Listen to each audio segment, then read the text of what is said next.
கத்தோலிக்க கிறிஸ்தவர்களின் புதிய போப்பாண்டவரை தேர்வு செய்ய வட்டிக்கன் சிட்டியில் நேற்று கார்டினல்களின் கூட்டம் தொடங்கியது. எனினும் தேவாலயத்திலிருந்து கருப்பு புகையே வெளியானதால் புதிய போப்பாண்டவர் இன்னும் தேர்வாகவில்லை என்பது உறுதியானது.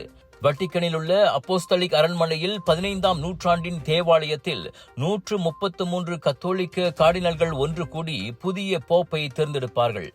2/3 பங்கு அல்லது 89 வாக்குகளை பெறுபவர் புதிய போப்பாக தேர்ந்தெடுக்கப்படுவார்.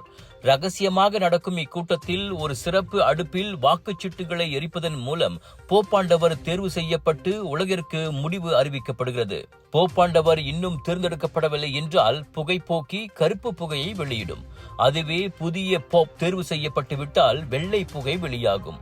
செயின்ட் பீட்டர் சதுக்கத்தில் சுற்றுப்பயணிகள் மற்றும் கத்தோலிக்க பக்தர்கள் கூட்டத்திற்கு மத்தியில் சிஸ்தன் தேவாலயத்தின் மேல் பொருத்தப்பட்டுள்ள புகைப்போக்கியின் மூலம் இப்புகை வெளியாகிறது. ஆக முதல் நாள் கூட்டத்தில் புதிய போப்பாண்டவர் தேர்வு செய்யப்படாததால் இன்று கார்டினல்கள் கூட்டத்தை தொடர்வர். போப்பாண்டவராக இருந்த பிரான்சிஸ் அண்மையில் காலமானதை அடுத்து புதிய போப் தேர்வு செய்யப்படுகிறார்.